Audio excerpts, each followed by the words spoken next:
George Galloway.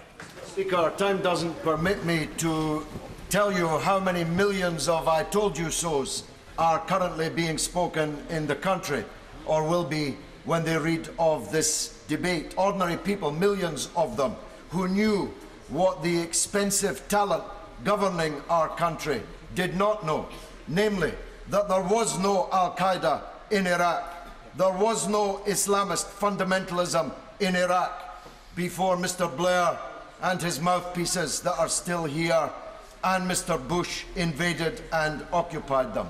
What a tangled web we have woven is abundantly clear to everyone watching this debate. The mission creep hasn't even waited for the end of the debate.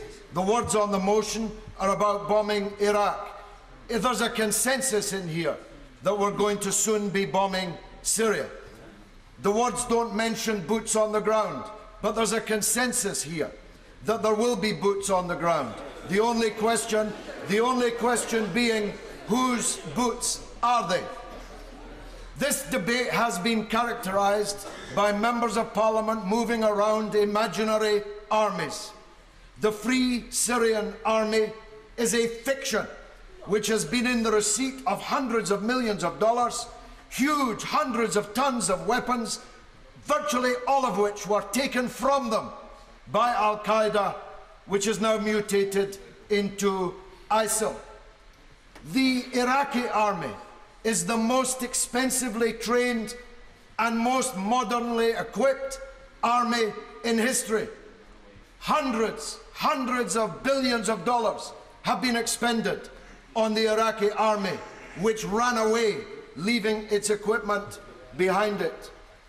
ISIL itself is an imaginary army.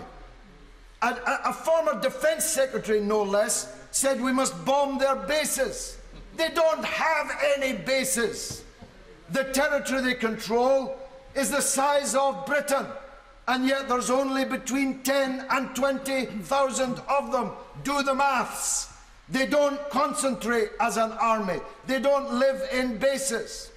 And the only way a force of that size could successfully hold the territory that they hold is if they have a population which is acting as the water in which they are swimming.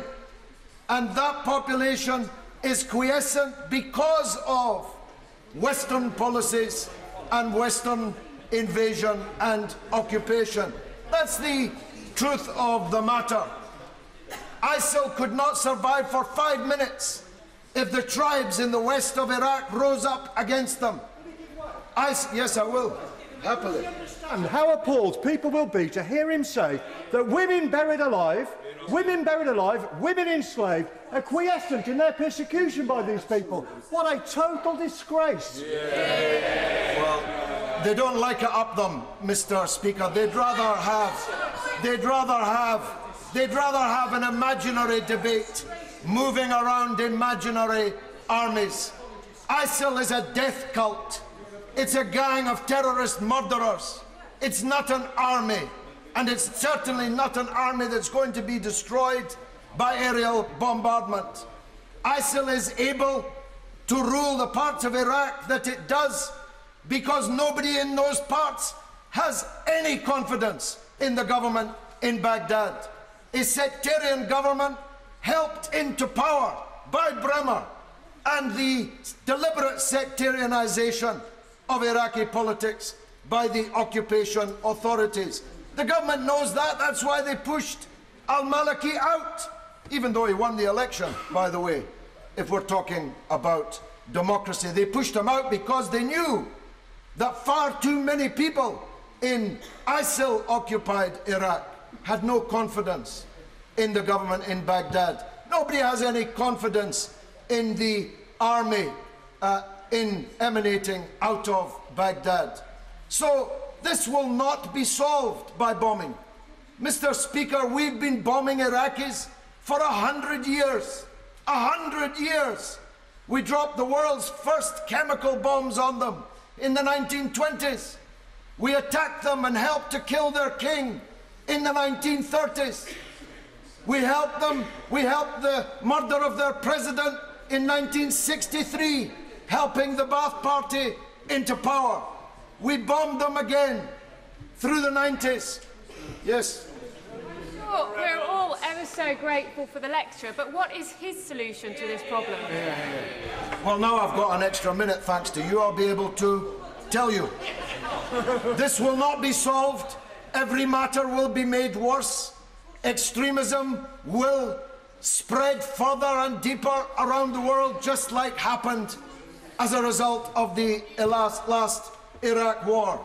The people outside can see it, but the fools in here who draw a big salary and big expenses cannot or will not see it, like the Honourable Lady with her asinine intervention. I'll give them. Thank the Honourable Member very much for giving way, but would the Honourable Member please bring us towards his solution to this problem? Although with 5 minutes, it's difficult. We have to strengthen those who are already fighting ISIL. We have to give them all the weapons they need. The Baghdad government has paid for weapons which have still not even been delivered. We have to strengthen the Kurdish fighters, who are doing a good job, by the way, in fighting ISIL. We have imaginary armies, the Saudi, Emirati, Qatari, they're all imaginary armies. They haven't even told their own people that they're on the masthead. Has anyone here seen a picture of them fighting in Syria? Anyone seen a picture of a Saudi jet bombing in Syria? Saudi Arabia is the nest from which ISIL and these other vipers have come. And by the way, they do a fine line in head chopping themselves. Saudi Arabia has 700 warplanes. Get them to bomb. Turkey is a NATO member. Get Turkey to bomb. The last people who should be returning to the scene of their former crimes are Britain, France, and the United States of America.